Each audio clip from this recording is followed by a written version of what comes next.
Pretenem que sàpiguen explicar com se senten ells i com se senten els altres, així com saber demanar ajuda i saber rebre-la.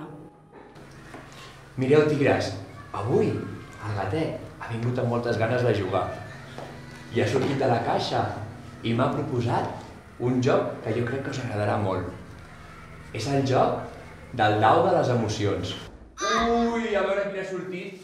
La tristesa. És la tristesa? Sí. Com ho sabeu que és la tristesa?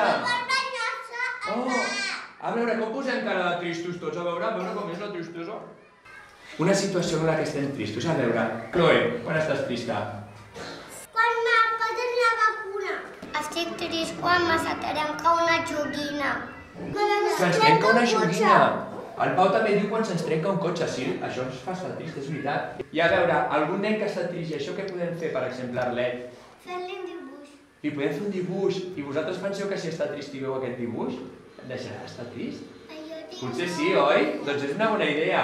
I una altra cosa per deixar d'estar trista, aquí no tinc res. A veure, Carlota, tu quan estàs trista, què fan el papa i la mama perquè deixis d'estar? Un petó i una abraçada. Un petó i una abraçada, clar!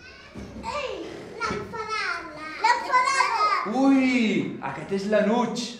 Està una mica enfadada, oi? Vosaltres també sabeu posar aquesta cara molt bé, oi? A veure què fem quan estem enfadats, com ens posem. Ui, aquest! L'alegria. L'alegria! A veure aquesta cara d'alegria, com posem cara d'alegria tots? Ui, sí que poseu cara d'alegria. Em vaig ficar molt contenta quan l'àvia em va fer patates estofades.